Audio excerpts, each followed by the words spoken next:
Hola amigos, yo soy Eden E from BIV TV. I'm coming to you live from Buenos Aires. And I'm so excited. Broadway Inspirational Voices. It's the first of the month. New video, Broadway Our Way. I'm handing it over to Michael McElroy and Crystal Monee Hall to tell you all about this month's video. Take it away, guys.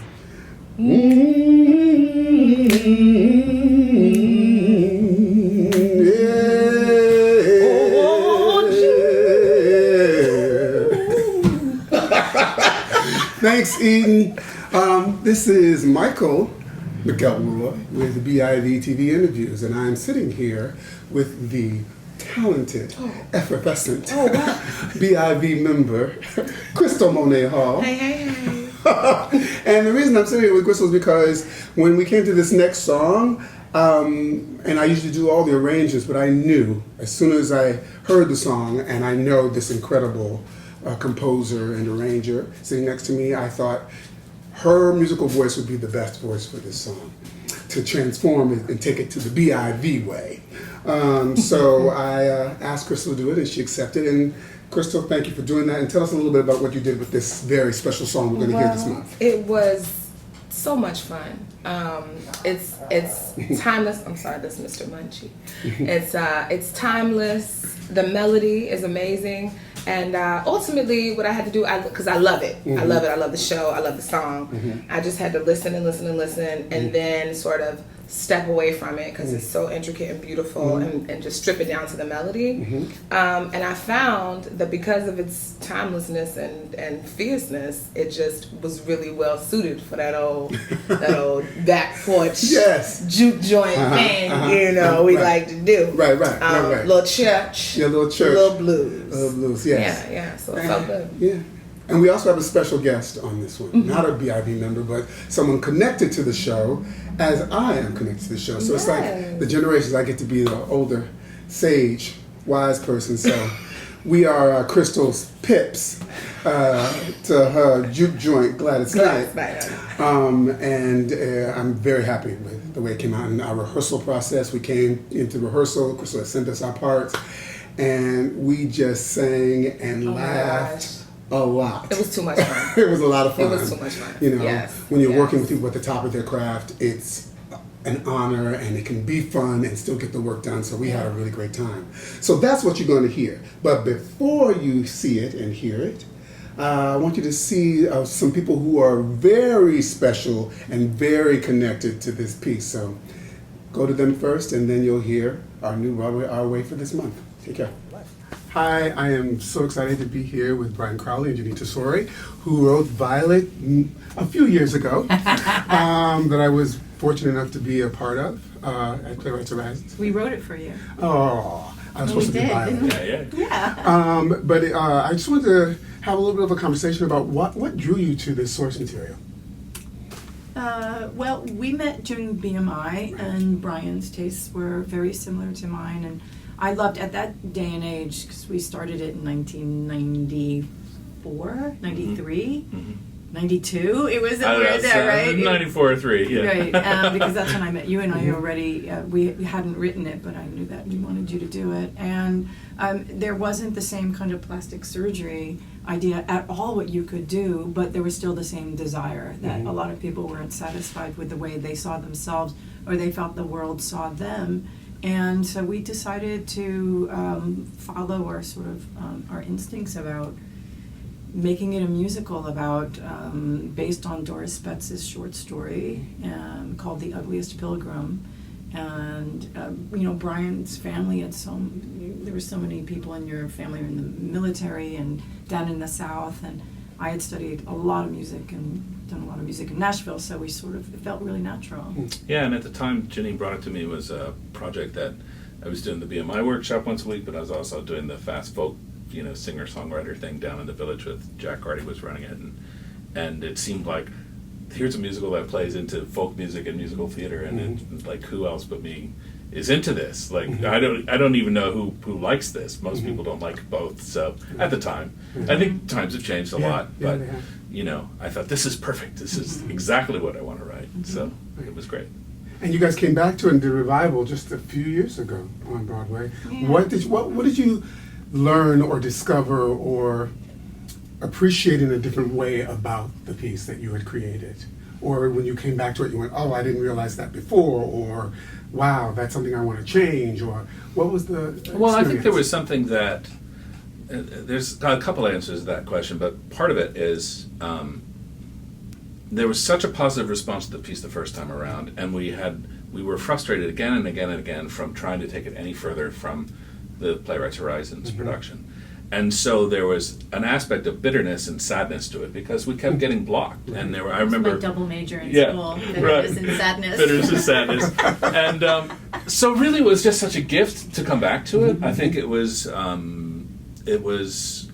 just a joyous thing that it was like, here it is, it's 6 months, finish it the way you want to finish it. We talked about things like from way back that we wanted to make an adjustment here or there, and this was the time we did it.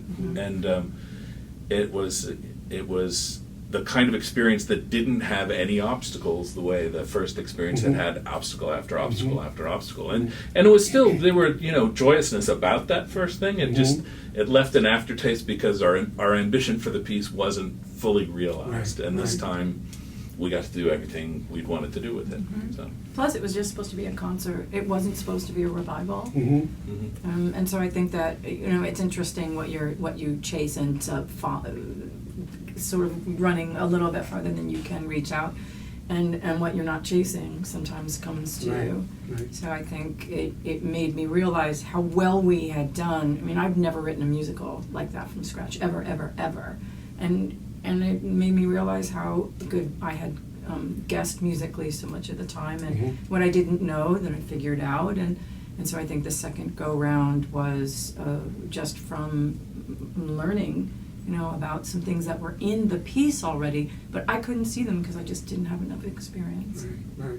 Also, we flip-flopped a bit because of where we were in our lives. We both had our first babies right around that. She had Sienna, I had Max with Catherine, and so I think when we were writing it, we were very much identified with Violet, and the second time around, we're like, well, the father is somebody that we're understanding, the older characters we're understanding. It's sort of like get the picture from both sides. It's really a great gift, like when you get an opportunity to live your life and come back to a piece again. As actors, we hope for that moment because you have all this life experience to bring in a different way, and you see something from a different perspective. So that's, I think, incredibly poignant for me.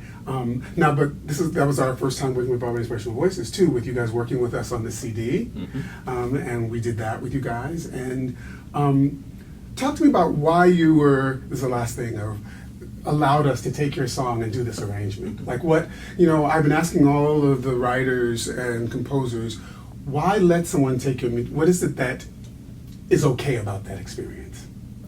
Does that I make feel sense? like all our lives, we all started out together. And I met you on the last show that I ever was the assistant for. And I remember identifying you, and I feel that way about Brian as a writer. I just thought, those people are the people I want to align with. That's the way out. The way out is through. And from all of our conversations, from sitting around in tech and the way that we had worked together at BMI, and I found sort of the group, and that's one of the reasons that we were so intent on your group doing the first original. You're on the original album of Violet, so it's just fitting that as we are now identifying with fathers and mothers, that we're back all together. That's great. Yeah, and the group has such a I don't know, it's such a joyful expression. Like I remember that the first time I went, I think it was your second concert, and maybe there was something about rushing home from the O'Neill or something. But anyway, like a week or so later, I went and I met some people that had been in O'Neill and watched it, and I was like, oh my God. It wasn't just, sometimes you go to something because the friends in it and like whatever, and it's like, that is so awesome, and so you come back a lot of times over the years because it's so much fun to see you guys. Where was that place that it was a church and everybody came in. That was the place on Central Park West. It's a place where they have where they have all the rallies from the early 1900s. It'll come to me. I think it was even before that, because it was this big, and that you came in. It was only one level, and surrounded. Yeah, that's the place. That was it? Yes, it's right on 64th and Central Park West, and it'll come to me after we finish filming. Because I remember she was so little, and she called you Cricket Man because you had a little thing. Like she gave you a I forget what it was, and it was the first time she clapped on 2 and 4. Oh, see. And I burst into tears. Yes, because you knew you were okay. It was I going to be know. okay. Like if you clap on 1 and 3, It's over. It's over. She's getting you back. Thank you guys so much, and you know that you have been a big part of my life, a big part of my creative life for so long that Violet changed everything for me. That was the biggest change that happened for me career-wise. And I remember, because I was just thinking about this, that I sang "The Water Is Wide" for my audition. I hadn't met you yet, and I came in. I don't remember what rehearsal studio we were in. I remember Susan, and you were there, and you were there, and you were there, and I sang "The Water Is Wide." That's what I sang. Wasn't it Lincoln Center? Was it there? No, because this was for the Eugene Just for O'Neill. Paulette and Yeah. Oh Susan. my God! And I was don't a remember. small, long, narrow rehearsal room, and here we are a few years later, but same age. We're the same age. Same carpeting. Same carpeting. But it's just a gift to know that when you connect with people who, you know, share your passion and your beliefs, and, you know, that you can go away and come back to, and it's all still there. And I think it's one of the wonderful things that theater gives us the opportunity to have, is that you kind of go away and you come back and it's like you never left. So thank you very much. Thank you for the gift of what you guys have created, and I'm just excited you took the time. So thank you. Thanks.